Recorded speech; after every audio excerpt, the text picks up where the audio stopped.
Hello, welcome to Library Connection. I'm Mandy Cantrell, Youth Services Director at the B.B. Comer Memorial Library here in Sylacauga.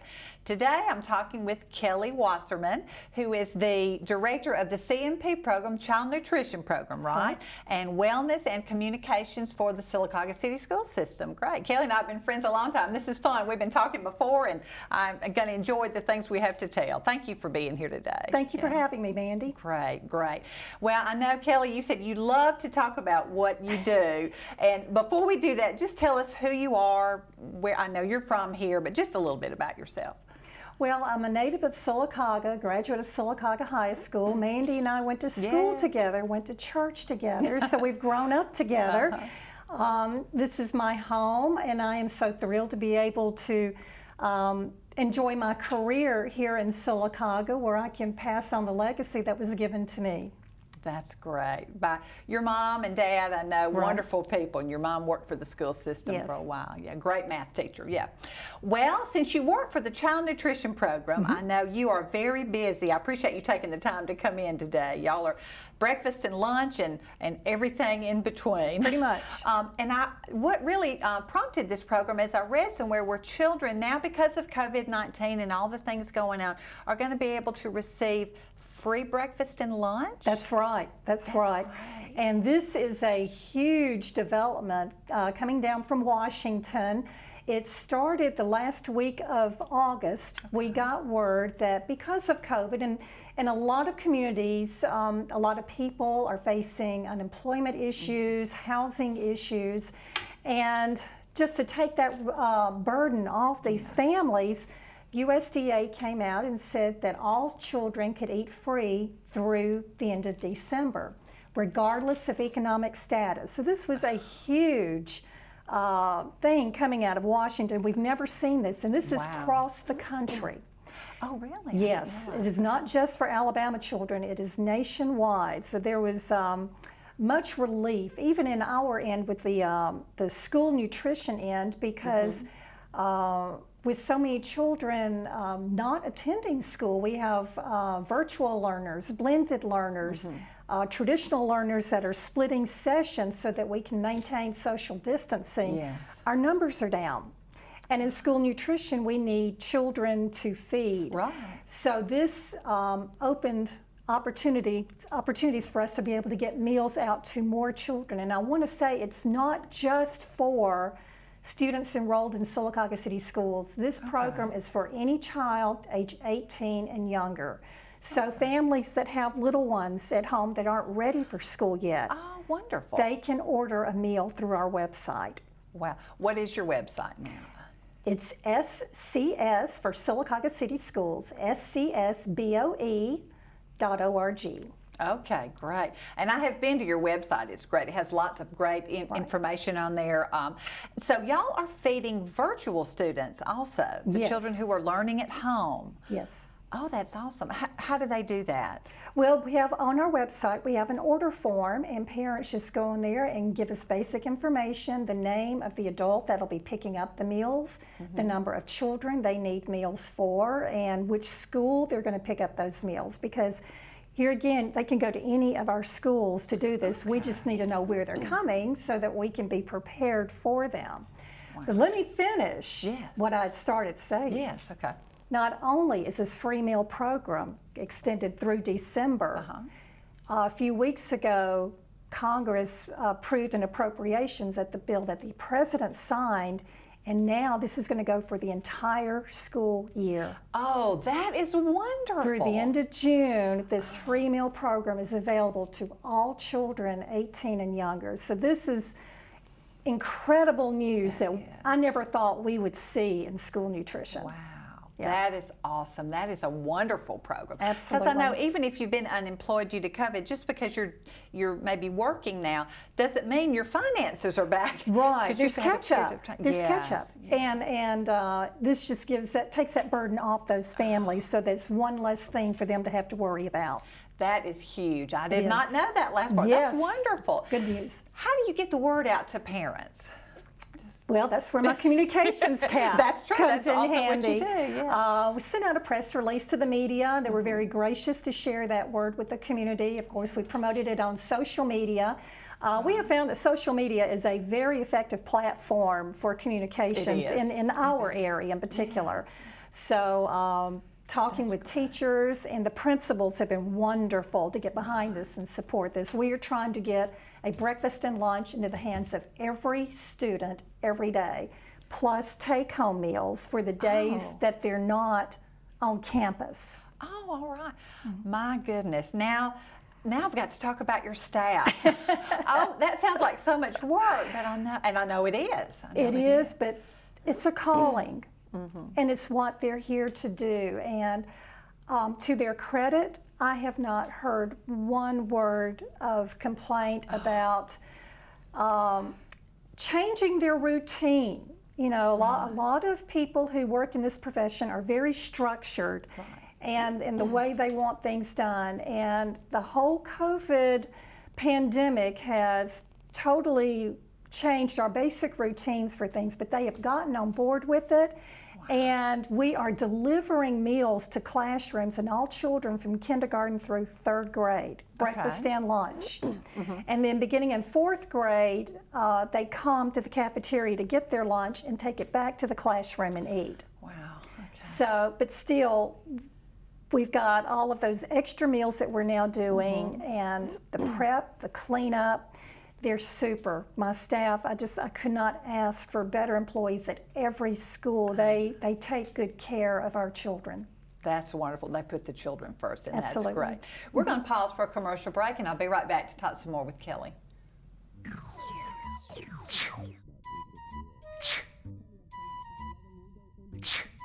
Home making you sick? Moisture and unsafe air from your crawl space can infiltrate your home, causing health hazards and high utility bills. Ox Foundation Solutions can remedy any mold or mildew problem in your home. It's time to get strong. How strong? Ox Strong. Get a free estimate from Ox Foundations. Phoning to save at Tony Seda for Sylacauga. Keep more cash for back to school with 0% APR financing for up to 72 months and up to $13,000 off MSRP on new Ford trucks. Plus, we've got guaranteed credit approval and up to $4,000 over KBB value for your trade when you upgrade to a new Ford. The right people, a better customer experience, and nobody beats our bottom line price. Nobody.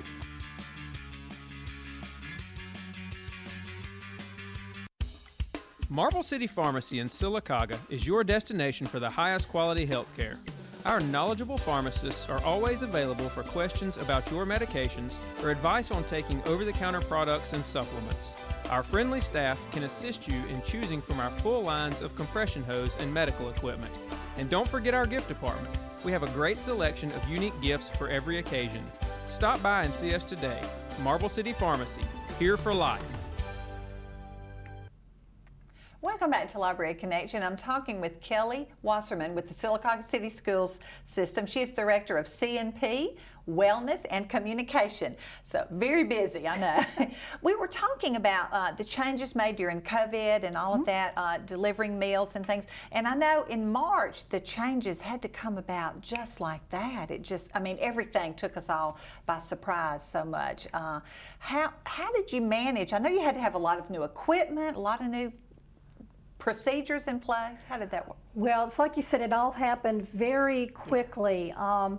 If I've got my timeline correct, on a Friday, I can't remember the date, I believe it was the 13th.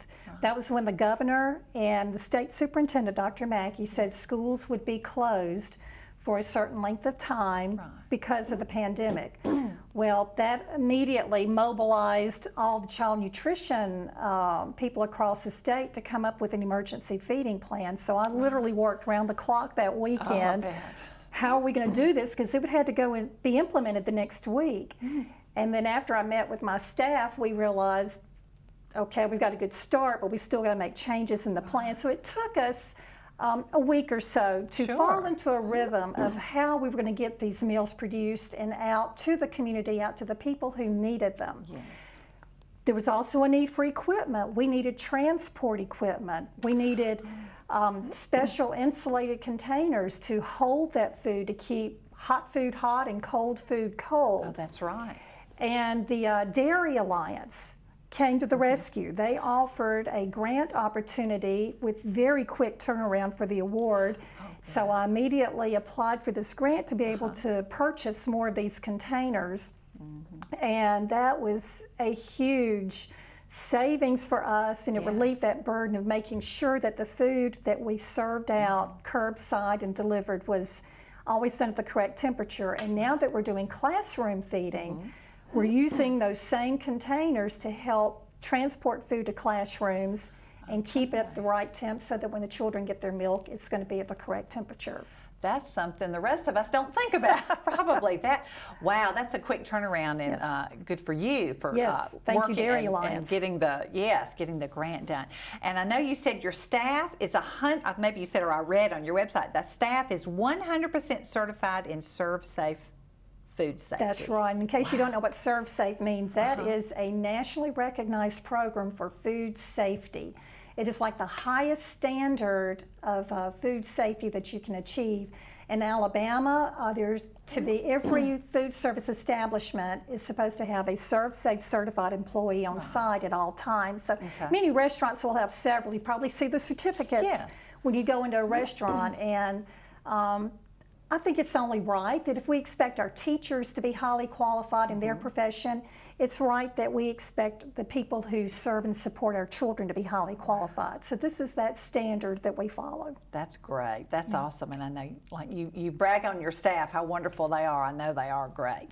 And your health inspections, 99 to 100%. That's awesome. Yes, wonderful. they reflect that ServSafe standard. And I'd like to point out that throughout the COVID pandemic, since we schools closed in May and up through now, I have stayed in close contact with our local health inspector as things have come up, asking for guidance. In fact, when the school board made the decision to bring all of our traditional learners back beginning on October 26th, of course, there's concern about social distancing because now we've got more children to feed. And I called the health inspector to find out how does this affect us with food service. And he said, well, we still defer to the CDC guidelines about social distancing. Wow, that's so we are making those preparations.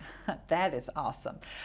Your website is wonderful too. I know we talked about it's a place where people can find out what their children were having for lunch that week. I know my children were a little bit picky eater. I myself am a picky eater. I'm sorry, but that's really great. That's great. I think it's good to have all that on there for parents to see. Your website also has some nutrition presentations. Yes. That's great. Well, we have the presentations about specialty foods, but also a parent can go on our website and look at the nutritional analysis of our meals. So in particular for children with special dietary needs like our diabetic children, their parents can go look and see the nutritional analysis for that particular meal. But we also have a special presentation section on fresh fruits and vegetables, and tell us about the history of those items, the growing regions, different ways that you can cook those foods. So that is a very handy tool particularly for our elementary children, and it's one that I hope that we're using in the classroom now during COVID to help reinforce nutrition education. That's great. I learned that carrots come in several colors, and cauliflower too. Yes. Well, to kind of go along with that, we have several books at the library. This is my On My Plate series, Building a Healthy Diet with the Food Groups. This is a general one about the food groups, but there's one about vegetables, proteins, dairy, grains, fruits. They're great. You've got it covered right there. We do, yeah. So I know you not only want to feed the children, but you want to educate them on the correct. Right. We all want pizza and fries every day, but we can't do that. And it's important to know why your body cannot live off pizza and French fries every day.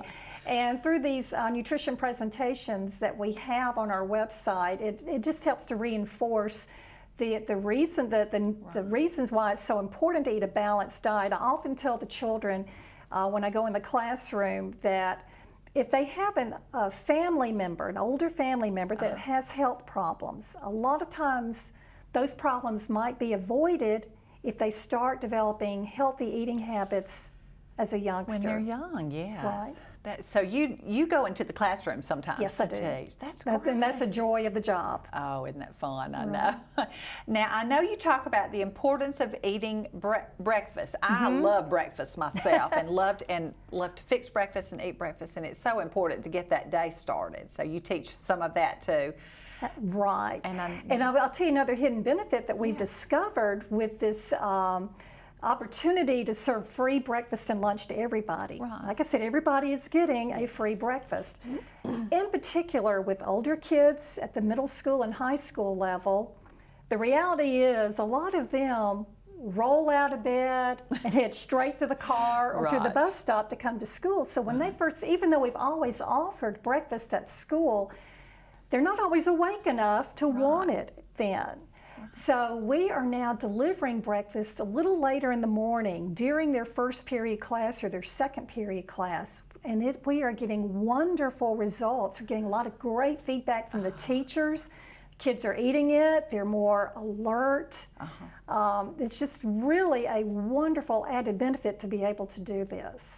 that is great for children, and maybe they will see the benefits of Right. that. I'm sure they will. How they're more alert and can just function through the day better. I Absolutely. think. Well, we talked about, I mean, I know I said kids think they want pizza and fries all the time because that's what they like. It's not the best thing for us, but how do you plan menus for schools? I'm sure that's a big topic. That's a very good question, and it's a loaded question. Okay. I have often said that I believe we now live in a drive-through generation. Yes. Don't answer this question, but just stop and Okay. think. Last week, how many times did you drive through a restaurant to get something to eat? Nobody yeah. really wants to acknowledge how many times they drive through, but ironically, you know, if kids can't pick it up and eat it with their hands, they're not very likely to bother with eating it.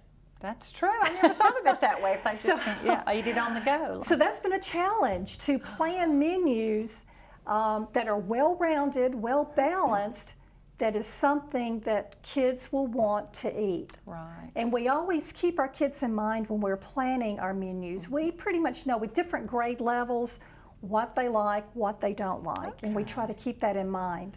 That's quite a challenge. It is. I know. It is. But y'all do a great job. Thank I know. you.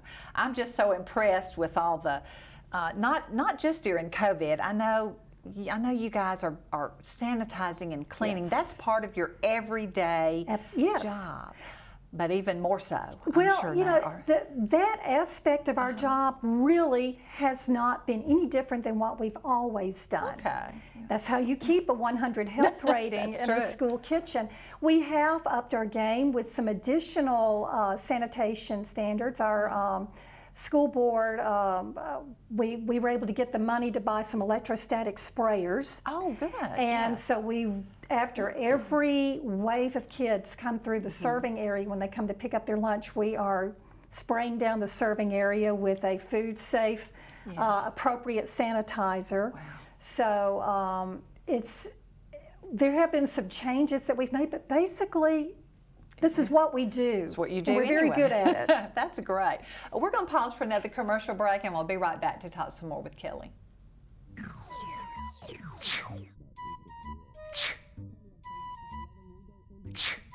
Home making you sick? Moisture and unsafe air from your crawl space can infiltrate your home, causing health hazards and high utility bills. Ox Foundation Solutions can remedy any mold or mildew problem in your home. It's time to get strong. How strong? Ox Strong. Get a free estimate from Ox Foundations. Falling to save us at a Honda Sylacauga.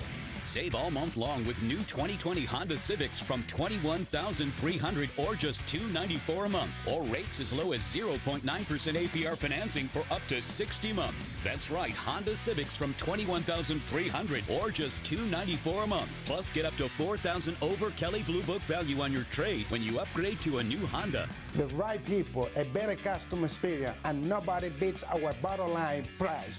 Nobody. Marble City Pharmacy in Sylacauga is your destination for the highest quality health care. Our knowledgeable pharmacists are always available for questions about your medications or advice on taking over-the-counter products and supplements.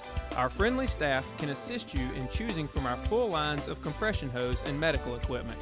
And don't forget our gift department. We have a great selection of unique gifts for every occasion.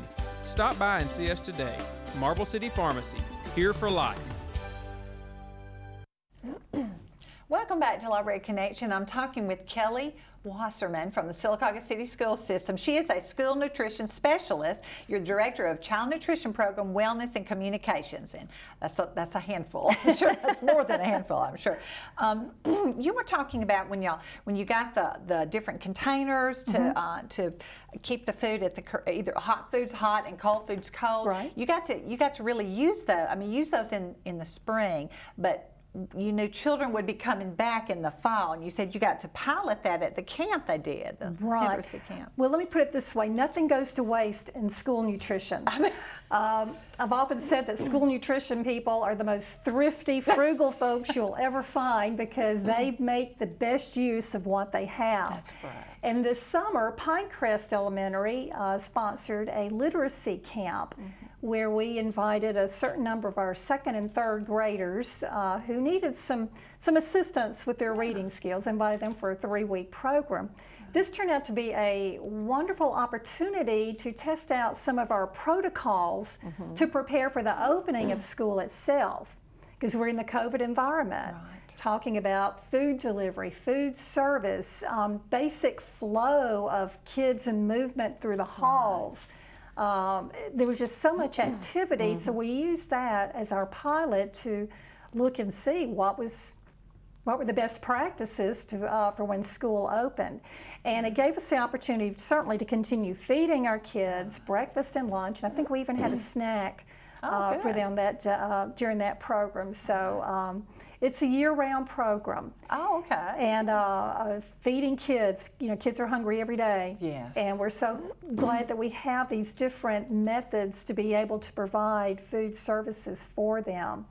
But with the school schedule, the way it has been so far this year, where one group of children come on Monday and Tuesday, another group comes on Thursday and Friday, and then everybody is learning from home remotely on Wednesday so that we can clean, that presented challenges for the staff.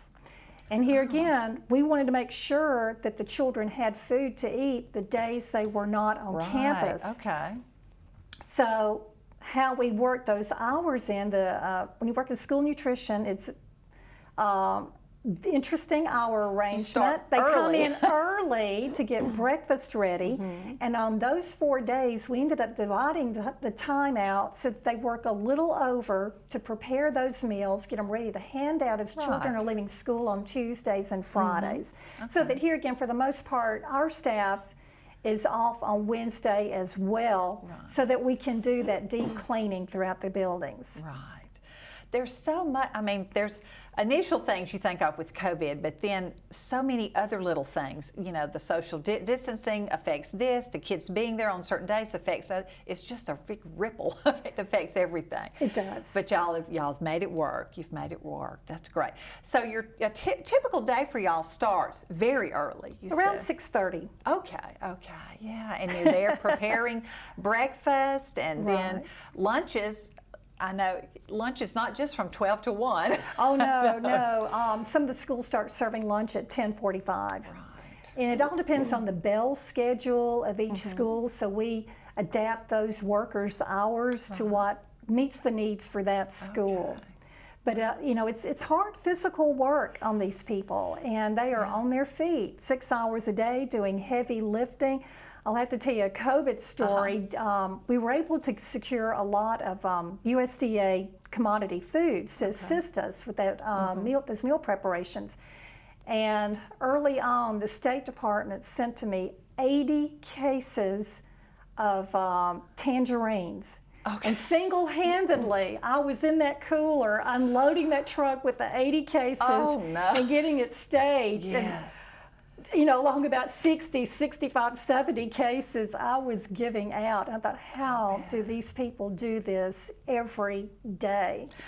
I've heard that. I've heard how hard. It is how very hard, it's physical very hard work, but they don't complain. They're just, like I said, they know that they're there for a reason. And that's to make sure these kids have a good, nutritious meal. That's great, and it's so good that they're putting the children first. That's why they're there. That's right. And you've won several awards. Your people. Our have won program several has, awards. yes. We have won 2 USDA Best Practices Awards. Indian Valley School got one several years ago for a recycling program that they were doing, where they were recycling the plastic Lunchable trays and returning those, and then reinvesting that money to fund an account for children who didn't have enough lunch money. So that was a wonderful program that they had. And then 2 years ago, we also got one for our fresh fruit and vegetable program, which was in part from the nutrition education lessons that we do at the elementary schools. Oh, that is great. That's a lot of work. Everything you talk about, I think, oh my goodness, it makes me so tired to think about all of this. The changes you've had to make during COVID and are continuing to make changes as children are coming back. Right. But putting those children first. And I know, I guess I don't think a lot about children not having enough food, but some don't. And that's just in the spring, when schools closed, we quickly realized it was an underserved area. And a lot of those people just didn't have a way, even though we had curbside pickup at locations all over town. There was an area that it was, the parents either weren't home or did not have transportation to come pick up. So our transportation supervisor, who happens to be my husband, came to me and volunteered to drive a school bus every day through that neighborhood. And this was a blessing in so many ways, because not only were we able to get food out into to the hands of people who really needed it, we had a good number of teachers sign up to assist at the curbs at the other schools, and as well as riding the bus to help distribute these meals. And some of them were regular Monday riders or Tuesday. They had their days of the week. Wow. And it was so heartwarming to see the way our teachers stepped up to help us in child nutrition meet these needs for these kids. And it also gave them an opportunity to touch base with some of their kids and make sure they were okay. Do you have what you need? How are you coming along with your remote learning? What do you need? So it was an incredible blessing in disguise. Working together. Yes. That's what it's all about. Well, Kelley, I appreciate all that you have done, and you've been in this job several years? 18 years. 18 years, wow. As well as communications and wellness and all the training and working with your staff. That is awesome. I'm very glad you do what you do. I don't have children in the school system now, but I did, and they loved lunch. You get to choose what they wanted. It was great. Y'all just worked so hard, and I know you will continue to in the future. I know COVID is not over, but we're still we're muddling through it. We're working through it. Yeah, and I'll encourage you to come by the library, check out some good books to teach your own children about how to eat good meals and stay healthy, and check out the website, which is scsboe.org for Sylacauga City Schools Board of Education.org. Right, and check out the school nutrition website. Yes. Great. Well, Kelley, thanks so much again for joining me today. Thank you, Mandy. And thank you so much for joining us on Library Connection.